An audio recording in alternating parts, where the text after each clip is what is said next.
श्रावण मास कथा श्रृंखला में आज की कथा नागेश्वर ज्योतिर्लिंग की कथा है, इसलिए इस वीडियो में आप अंत तक बने रहिएगा।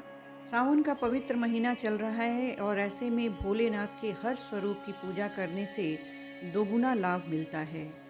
शास्त्रों के अनुसार जो इंसान पूरे सावन माह के व्रत का पालन करता है, उसे भगवान शिव मनचाहा वर देते हैं। इसके साथ ही ऐसा माना जाता है कि जो व्यक्ति 12 ज्योतिर्लिंगों में से किसी एक के भी दर्शन कर ले तो उसका जीवन सार्थक हो जाता है। आज हम बात करेंगे 10वें ज्योतिर्लिंग के बारे में, जिसे नागेश्वर के नाम से जाना जाता है। यह ज्योतिर्लिंग गुजरात प्रांत में द्वारकापुरी से लगभग 17 मील की दूरी पर स्थित है। इस पवित्र ज्योतिर्लिंग के दर्शन की शास्त्रों में बड़ी महिमा बताई गई है और ऐसा कहा जाता है कि जो श्रद्धापूर्वक इसकी उत्पत्ति और महात्म्य की कथा सुनेगा, वह सारे पापों से छुटकारा पाकर समस्त सुखों का भोग करता हुआ अंत में भगवान शिव के परम पवित्र दिव्य धाम को प्राप्त होगा। आइए आज मैं आपको नागेश्वर ज्योतिर्लिंग की कथा सुनाती हूँ। सुप्रिय नामक एक बड़ा ही धर्मात्मा और सदाचारी वैश्य था। वह भगवान शिव का अनन्य भक्त था।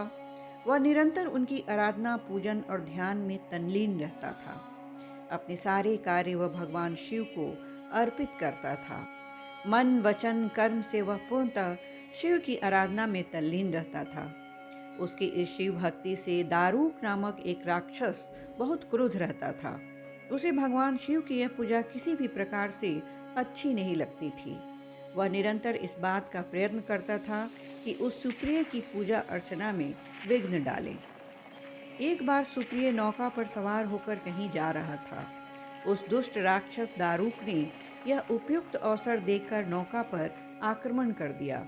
उसने नौका में सवार सभी यात्रियों को पकड़कर अपनी राजधानी में ले जाकर कैद कर दिया।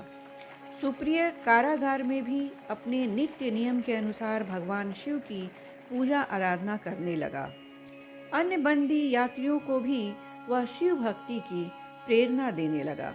दारूक ने जब अपने सेवकों से सुप्रिय के विषय में यह समाचार सुना तो वह अत्यंत क्रुद्ध होकर उस कारागार में आ पहुंचा। सुप्रिय उस समय भगवान शिव के चरणों में ध्यान लगाए हुए दोनों आंखें बंद किए हुए बैठा था।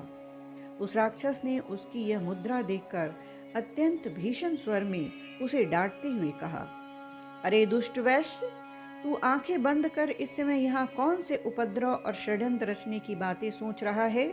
उसके यह कहने पर भी धर्मात्मा शिव भक्त सुप्रिय की समाधि भंग नहीं हुई। अब तो दारूक राक्षस क्रोध से एकदम पागल हो उठा। उसने तत्काल अपने अनुचरों को सुप्रिय तथा अन्य सभी बंदियों को मार डालने का आदेश दिया। सुप्रिय उसके इस आदेश से जरा भी विचलित और भयभीत नहीं हुआ। वह एकाग्र मन से अपनी और अन्य बंदियों की मुक्ति के लिए भगवान शिव से प्रार्थना करने लगा। उसे यह पूर्ण विश्वास था कि मेरे आराध्य इस विपत्ति से मुझे अवश्य ही छुटकारा दिलाएंगे। उसकी प्रार्थना सुनकर भगवान शंकर तत्क्षण उस कारागार में एक ऊंचे स्थान पे चमकते हुए सिंहासन पर स्थित होकर ज्योतिर्लिंग के रूप में प्रकट हो गए। उन्होंने इस प्रकार सुप्रिय को दर्शन देकर उसे अपना पाशुपत अस्त्र भी प्रदान किया। इस अस्त्र से राक्षस दारूक तथा उसके सहायक का वध करके सुप्रिय शिव धाम को चला गया।